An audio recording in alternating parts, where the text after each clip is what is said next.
You know how to say that Trump was a racist? Well, listen to what this black woman had to say about it. He keeps it real just like Grandma. I appreciate that because I can trust him because he tells exactly how he feels and what he thinks. Thank God for this president. I am filled, my cup runneth over. Because he allowed his constituents, his people to come to my house to interview me, to talk about the murder of my grandson. It seemed like nobody cared. I'm an advocate for, I marched, I rallied, I pulled out other families in the District of Columbia that had murder and did not have answers. Ooh. We marched and we rallied and nobody heard me, Democrats. Get mad at me. Until this Republican sent his constituents, his people out there to interview me in my home. Have you ever heard of a thing? Then they invited me twice before Congress to testify for the beautiful bill that's going to change crime in the district. Somebody, okay? You take a life, you do life. Just that simple. If you do a harsh crime, you do harsh time. Just that simple. And then we need National Guard, and which we did years ago. He brought it on. I love him. I don't want to hear nothing you got to say about that race stuff. And don't be looking at me on the news hating on me because I'm standing up for somebody that deserves to be standing up for. Get off the man's back. Let him do his job. He's doing the right thing. Back up off of him.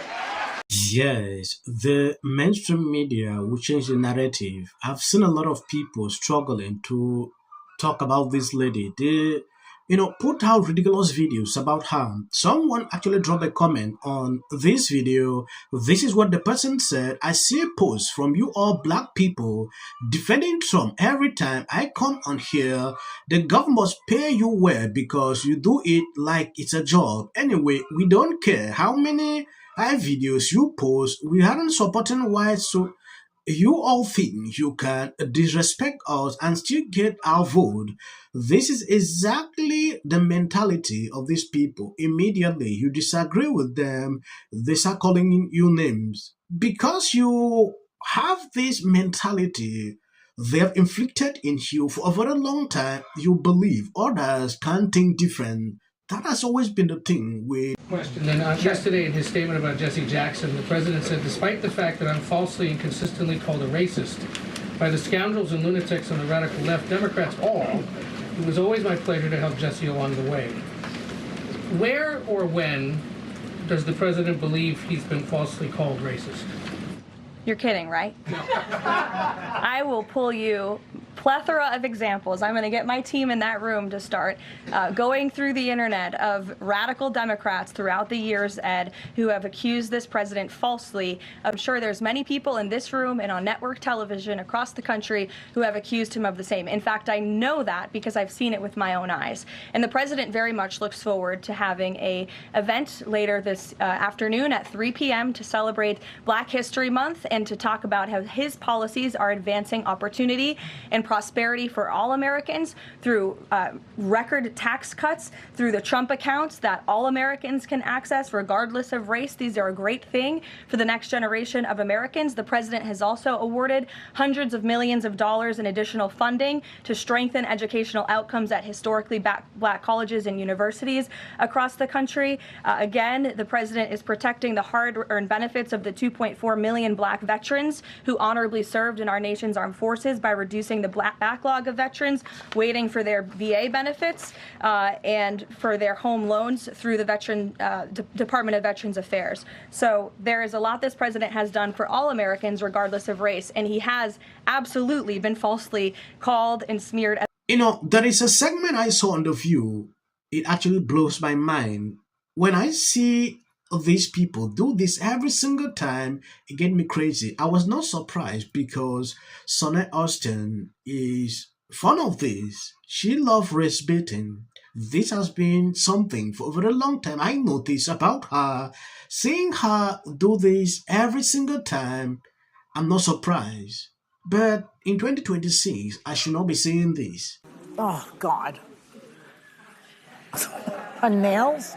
I get the rants. I do. I understand them wholeheartedly. And they made fun of Joe. Hello. But I think, you know, when it comes to the event that happened yesterday, what's so hard for me to witness is people stating that the president is a racist, because I've seen him firsthand.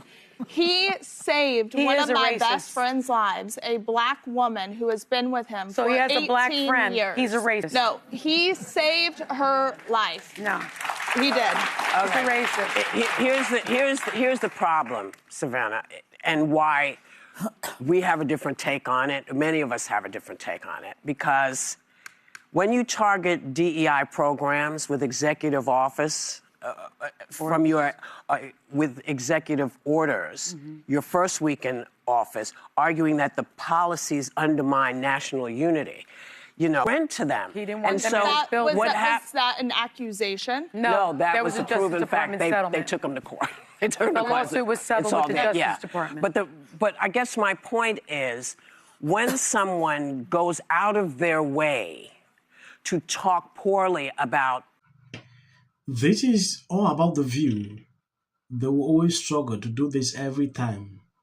What I'm not surprised is the fact that Savannah Hostin continues to call the president this. It's not the first time. I've seen her do this every single time.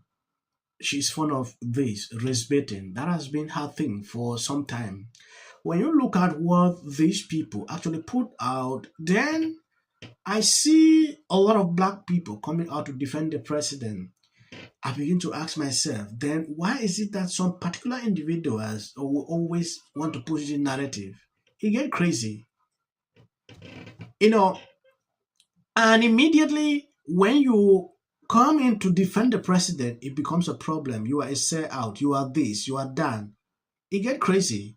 When you take a look at this, The View co-host Savannah Hostin clashed with consecutive guest host Savannah after she defended President Trump against those who call him this. He said, one of my best friends. She's talking out of experience. Let's call a thing. Donald Trump is a race. There's no question in my mind. It is time to say the truth and tell it like it is. And the most recent thing that he did by posting on Truth Social, the Obamas depicted as he tried to blame a staffer. A staffer did not do it. It was a staffer who posted it. It was in fact a staffer who posted it. Can we please roll, sweetheart, before Donald Trump got into office? That thing about the Obamas? It was. I agree wholeheartedly that the White House failed when it came to the posting of that video, because it is the White House's responsibility to protect the minority groups that lost friendships and relationships over just standing for President Trump. So the White House failed on that. If he didn't post, if anybody that's a special kind of stupid, it's Savannah Chrisley. So she is the guest panelist giving a Trumpian MAGA point of view at the table with the ladies. And when the topic came about the Black History event that happened at the White House yesterday, Sunny had her foot on her goddamn neck. You know, the number of Democrats celebrating, talking about this whole thing is crazy. This lady actually did a whole segment appreciating Savannah Hostin for holding her on the neck. It's crazy because I didn't see that. Savannah Hostin is doing what she knows best, race baiting. That is just the best thing Savannah Hostin loves every single time. So when I see someone like this coming to side with her, it just tells me a lot about Democrats. I don't want to talk much. I think I'm going to end here. Please share out the video. God bless you abundantly. As of the people who usually ask, why do you push your clips at the end? That is for the white algorithm. You can always skip the... Bays once told the award show crowd, don't use it as a platform to make a political speech. You're in no position to lecture the public about people. A person's home, it's very easy to understand. When I look at that video, I don't see both sides in a dogmatic. The Golden Globe for Best Editing goes to the Justice Department. This is for her. This is for the people in the United States who are terrorized and scared today. Yes. Of course, this is for the mother. Babies are upstairs watching. Y'all better be off them damn phones and watching me. Them. Thank you, everyone. I'm a little in shock about that. Maduro. Let your hatred and Sit this one out. Well, he's got. There you go. Everybody knew that wasn't true. A dangerous relative as a likely suspect. A tip that led to her brother Nick. Rob Reiner and Nick had a heated argument the night before at Conan O'Brien's Christmas party, being back on Zone. In one interview, she said, "We should have said nothing." The United States to take this family tragedy in which the president had made no comment. When people ought to have. Absolute horror. Hi, Mel Gibson. I'm in Italy. There is a quota system. This is my 6th and last year hosting the Grammys. Song of the Year. Congratulations, Billie Eilish. Whoopi Goldberg is having a change of heart and now believes. Do you want to know